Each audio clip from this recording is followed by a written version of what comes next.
Beyond the Headlines. My name is Joyce Duriga. I'm editor of the Chicago Catholic, which is the newspaper for the Archdiocese of Chicago. And this is where we go beyond the headlines to talk about the people that we're covering in the latest issue of the newspaper. And today we have Joe and Martha Maringer, hard G. They started an organization called Chicago Area Parents of Priests and Seminarians. And I think it's a really neat organization that offers support for parents of seminarians who might not understand the process and might be a little worried and concerned. Anyway, we'll have Martha and Joe tell you about their journey and the fruit that it's borne. So welcome, Martha and Joe. It's a very providential story, as you know, because you lived it. And but I don't know, Martha, if you want to start and how the idea came, the whole situation about Michael, your son, who's now a priest, and the process he was going through and how it affected you and Joe. Hey, well, when he first started discerning the priesthood, we did not know one other person who had gone through that journey of becoming a priest, much less a parent of someone who had become a priest. So it was very foreign to us. And that being said, like my daughter is an animator. Well, I didn't know anybody whose daughter was an animator, but somehow this feels a little bit more, people have questions for you that are impossible, we don't have the answers to. Right. And it just felt more unique. And I really sort of felt like it would be very helpful to me to know other people whose sons were going through this journey of discernment. And, we were essentially following along in his discernment with him. So once he actually entered the seminary, I just kept saying, I really wish I knew some other parents of seminarians, just to, compare notes. And as very good fortune would have it for me, and very providential, I actually started working at the seminary about a couple months before Michael even applied for the seminary, because one of my neighbors was working there. We don't live too far away from the seminary, maybe about 20 minutes away. And one of my neighbors called me and asked me if would come help out for about 3 months. And so I was going to be in and out of working there. But it was wonderful because I had the opportunity to work closely with some of the seminarians on campus, and I asked them a zillion questions, which I think every parent of a seminarian would have loved to have had the experience that I was having, and being able to ask all these questions, because we sort of felt like, where do you go to ask questions about things? And it's beyond college. And if your child is getting an MBA, it's not like you are going to their school and asking questions about your little boy or girl. It's just. What were some of the But questions you we had? had a lot of questions. Yeah. What were some of those questions that you had? If you're comfortable sharing. Yeah. Kind of, what does the journey look like? What is involved in it? And what do they do during the summers? And can they come home? And just, Joe, can you think of any other Well, questions that we had? a couple things like, for example, there's a schoolwork component to this. But in addition to that, there's also interactions with parishes and teaching parishes.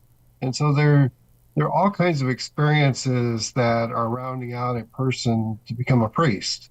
And so it's not like just going to school and Right. passing exams. It's really melding yourself into the world of becoming a priest.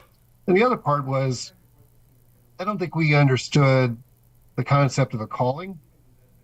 It's not like, oh, I'm applying to MBA school because I decided I want to go get an MBA. It's God's calling me, I wake up every morning, and this is not my journey, but Michael's, and I want you to be a priest. And each of these seminarians and priests has a story of their calling that was one of the first things to understand, that this is not just I woke up this morning, I'm going to become a priest. And so there, between the calling side of things and understanding that, and then the whole process, and the fact that they are discerning, every person in the seminary is discerning until they become ordained. Right. And that's part of the journey. It's not like, oh, you sign up for seminary, you have to be a priest now. And Right. they sell it. Go ahead. I Tell them. agree with that, exactly what Joe's saying, in that um, we didn't truly understand the calling aspect of it. And we feel like we have so much more of an understanding, especially after not just talking to our own son about it, but talking to other people who have gone, through this discernment process and felt that calling. And it's not like exactly the same for between one person and another. But long story short, we were able to just get so many questions answered, from the in the beginning. And I just felt it was so wonderful for me to get so many questions answered and get to know. Honestly, I got to know some of the faculty at the seminary and the people who work there and other seminarians, and I was like, this is the most amazing jewel of a place. And the people who work here are amazing, the faculty is amazing, and I just had that pleasure of getting to know those people. And so I kept remarking to my coworker, I really want to start a group for parents. I just think it's so important. And so, as luck would have it, another parent walked in, because I worked in the bookstore. I should preface this with saying I worked in the bookstore. So I was in a very public area of campus. And we would have parents of seminarians from all over coming in when they were visiting. So I would, strike up a conversation with them and tell them that my son was also a student there. And one of the women I talked to, and unfortunately I don't remember her name, but she was from the Diocese of Joliet. I started talking to her, and I told her I wanted to start a group for the Archdiocese of Chicago. And they had a group already. They called it the POPS group, Parents of Priests and Seminarians, in the Diocese of Joliet. So they invited me to a meeting. I want to say I went in maybe November to their meeting, November of 2017. And it was literally better than what I imagined. It was what I was imagining, but on steroids. It was wonderful. And they had their vocations director attending their meeting, and they said I wouldn't have necessarily thought, oh, we should be including the vocations director or director of formation. I didn't, get that far. So anyway, I had this idea, but then the Diocese of Joliet just pushed me into, we need to do this. And so Joe and I were both 100% in on this. And we worked with, and then we, talked to our vocations director, who was new at the time, in his job as vocations director, Father Tim Monahan. And believe it or not, he literally was also thinking along these same lines of trying to start a group like this. So it was just very providential. So we worked together, and then Father why can't I Tom think Burton. of Father Tom Byrne, who was the director of formation for the seminarians from Chicago at the time. He was also involved and helped us to round up all the email addresses and home addresses and phone numbers and everything for all the seminarians from the Archdiocese of Chicago. And so we contacted people and had a meeting in January, February. Yeah. February of Yeah. 2018. Very well attended. People were thrilled. It was so great. And so that's how we got started. And then we just have gone from there. Well, I think it's such an So, important thing. Go ahead, Joe. Sorry. uh, yeah, so today I think we have about 50 parents who are parents of priests or seminarians today in the Chicago area, and they're new friendships for us.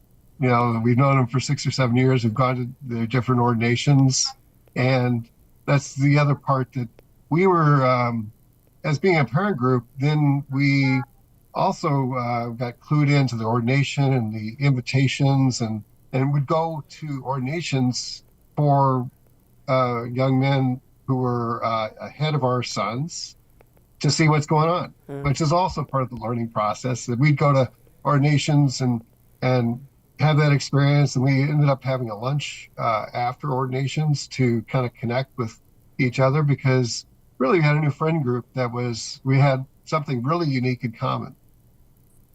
And we're actually I'd say we're pretty close now with those other parents. Yes. And like Joe was talking about going to the ordinations, I had never been to an ordination ever until my son was already in the seminary. And so, wow, what an amazing thing that is to go to, you know, really something. Well, and I think that's, been doing this for a while, and you get used to like church lingo and church language. And I've had friends and stuff will say, I went to my first ordination. I'm like, really? That's your first? So we forget that people that are doing this all the time, like that not everybody knows. And so when Father Tim told me about this group, I was like, that's brilliant. Like there are a ton of questions, and it's so countercultural now, right? It's still, I mean, maybe back in the day in the 60s or something, or 50s, it was more common to know someone who became a priest, but today even more so. And then after the abuse crisis and everything, I'm sure there's a ton of questions, appropriate or inappropriate, that people have, or that are common for parents. And you talked about in the story when we were doing the interview too that you've seen parents not evolve but grow in Yes, their evolve. yeah. So could you talk a little bit about that? Yeah, and I would say I will include everyone in that, all parents, but everyone is in a different starting place. And it's kind of that's one of the things that's been very sweet to see. And I would say I'm including myself in that too. It's because it's such a mystery. And because of the abuse um, crisis that we've had, it's a little hard to think about your son. For some of us, it's hard to think about your son going into, something. I told my son, I sort of feel like you're going into a burning building. Yeah. And, that's how I did feel. Yeah. But I also wasn't going to say don't do it, because he felt a calling. And I felt like, well, if I say no, I'm saying no to God. And that's not right. But I needed time to process it. It's our son, we definitely, when he was growing up, he definitely didn't show any signs of discerning the priesthood, where some do. Their whole lives they're showing signs. Right. He did not. And, it was really more of an adult after college kind of calling that he had. But anyway, by the way, when I said, I feel like I'm sending you into a burning building, he said, but if there were people in that building that was on fire, wouldn't you want me to go in and save those people? Holy cow. Wow, that just gave me goosebumps. So it's like, yes, I guess so. You're right. And, so so the parents who go to our meetings, some are from the get-go. They're all in and they're very thrilled. And then there are others who are not so thrilled, and for different reasons. And it's really been so wonderful for those parents, well, for all parents, to be able to share their honest feelings with each other and with the vocations director or the director of formation. just to talk openly and get questions answered. And, I always just say, like, if you hate the idea, say it. You don't have to pretend, you Right. know? And so it's kind of neat to see from year to year to year how the parents start understanding what is happening, what their son is going through, understand the discernment process, and really, I'd say, start wrapping their heads around it and starting to welcome the idea, you know, some more so than others, but I would say, by the time most of our sons, actually are ordained, we're ready for it and we're embracing it, you know, and it has helped. The group has helped, you know, Well, so you don't feel so alone in the process. we have to take a quick break, but when we come back, let's talk more about that because the safe space is an important thing.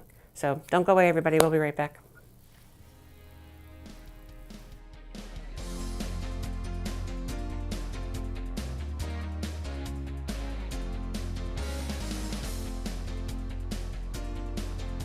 Catholic Charities Golf Classic is teeing up to be a fabulous event this summer. Join us on Monday, July 15 at Knollwood Club in Lake Forest and Shore Acres in Lake Bluff, two premier courses in Chicago. Proceeds from this outing will support Catholic Charities programs and services in Cook and Lake counties. Last year, we served more than 400,000 people, improving lives and nourishing spirits through their difficult times.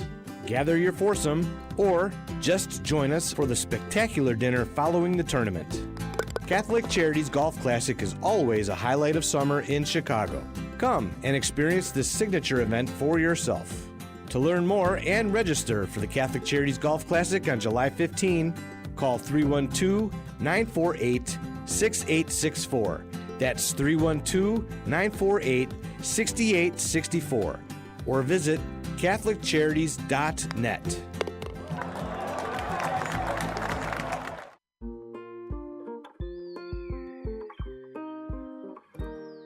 I feel special. I feel great. I got good grades. We've seen a huge surge in our kids now meeting or exceeding grade level.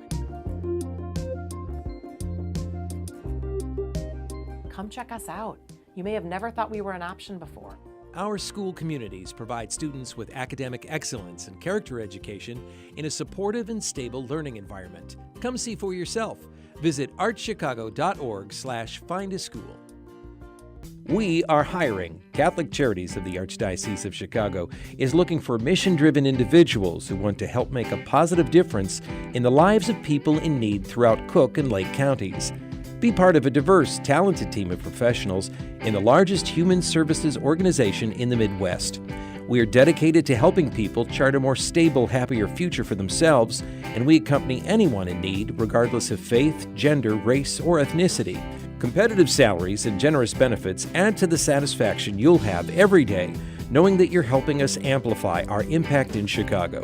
To see our list of employment opportunities, visit CatholicCharities.net.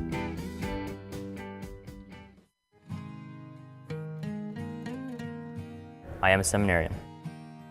The Church needs compassionate and well-trained priests to help guide each of us through life. What inspires me, what draws me always to the priesthood is continue to see priests be a beacon of hope for other people. You can play a part in the education of these young men as they prepare for a life of service to others. I want to be that beacon of hope too, and it sets my heart on fire. To support our seminarians, make your gift at archchicago.org/seminarian fund or call 312-534-7959.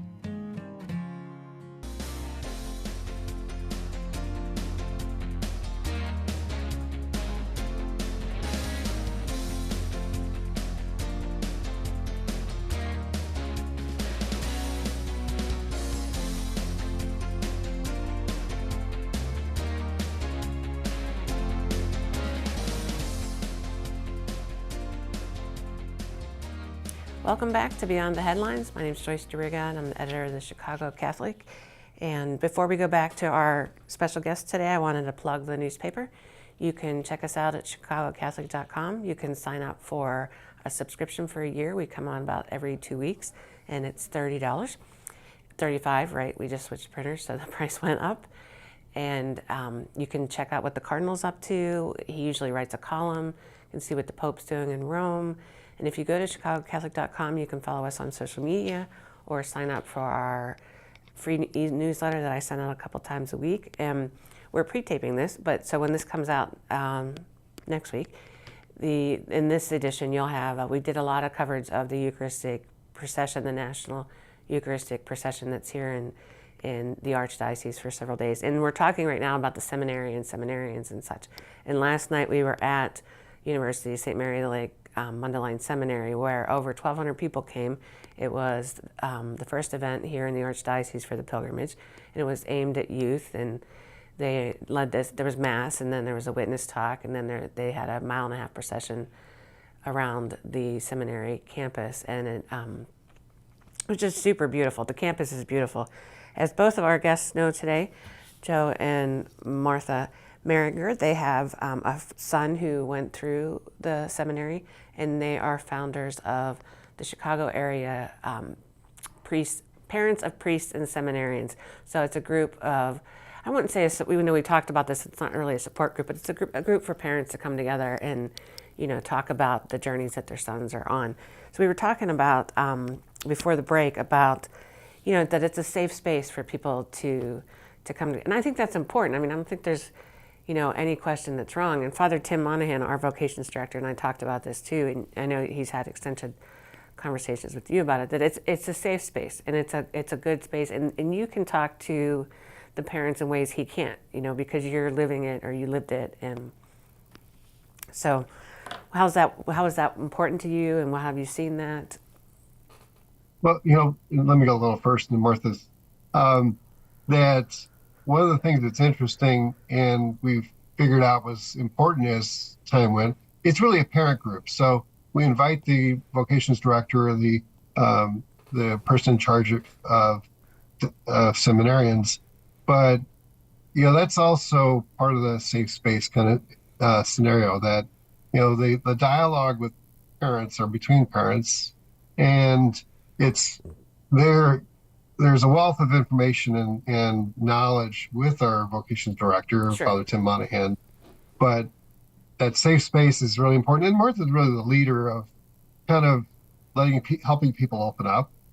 And I'm the logistics person, and she's the leader of the feeling side of the world. Well, not anymore, because we're not leading anymore. But we're fine. Yeah, that's how it was. Yeah.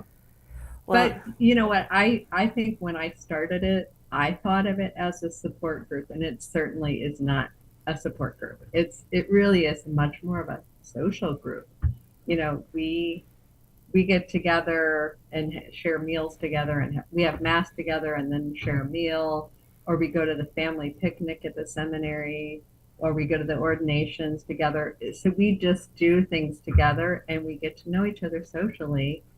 And you share, like we do go around, take turns and go around and talk about the topic, but it's much more social than anything else. And it's been wonderful then, when our sons were ordained. Our son was ordained in May a year ago.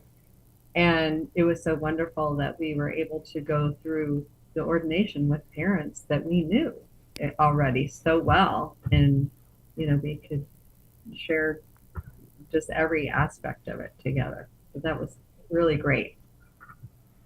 And I know you guys, you're still involved, but you've started, I don't know if you want to give a little, we've got about 3 minutes left, 3.5 minutes left. If you want to give a little shout out to the Sarah group that you're starting. I mean, I originally came up through the Diocese of Pittsburgh, and we had one, and I never thought about the fact that we don't have one here, but now we do. I think I'm glad you mentioned this. Yeah. So Terry has taken over as the leader of our parents of the CAPS group. But one of the things we were challenged with is that the CAPS group is for parents and really needs kind of more formal sponsorship. And the Sarah Club International is here based in Chicago. And so they wanted a Sarah Club for Chicago as well, that we'd had one before and to bring that back. So we rolled up the CAPS group into the Sarah Club of Chicago and launched that a year and a half ago. And the Sarah Club of Chicago is a lay organization to support vocations and support your vocations director. We literally report to the vocations director and Cardinal Supich.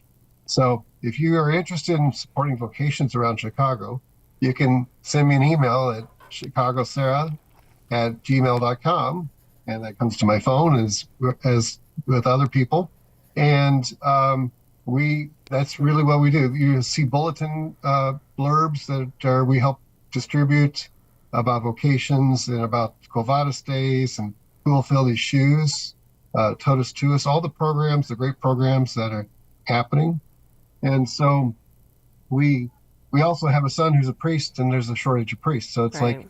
like, part of this is, we're helping our son as well as all the priests in the archdiocese as well. So it's a wonderful thing to be part of. And, every time we have our Sarah meeting, we always try to connect with seminarians and priests that are around and feed them and support them in lots of different ways. But also, it's one of the most difficult things to understand is, God calls in a quiet voice. Right. And there's a lot of noise in our world. So if you're not listening or finding a way to listen, then it's very hard to hear. So anyway, that's our little plug for the Sarah Club, which is now cooperates with the CAPS group and connected there. Joe, can you give the email or the address again, but then spell Sarah? Yeah, I was going to do that. Oh. Good idea. Thank you. I was writing it down when you were going. Go ahead. ChicagoSarah@gmail.com. It's SERRA. And so it's Saint Junipero Serra, who was the founding saint of vocations, or he's the saint we pray to for vocations, who founded all the missionaries in California. Goodness, I never made the connection that it was Juniper Serra. That was. I never made that connection. That's cool. Sorry, he was canonized recently, folks. If I don't know if you, when Pope Francis was here a few years back. He's gotten some bad rap, but you got to kind of delve into the facts around his story. So it's great. So how often? Oh, we're running out of time. I guess it's got like 15 seconds. Okay, folks. Joe and Martha, this was great. I love this group that you have, and anything we can do to help support you. And I will follow up to do a Sarah story. I'm going to try and keep them. Well, we try to separate them apart, but I really want to do something. And so, folks, just thanks for joining us today, either on YouTube or on the radio. And again, check us out at ChicagoCatholic.com. And thanks again, Joe and Martha. And I'll be in touch soon. Our pleasure. Thank you.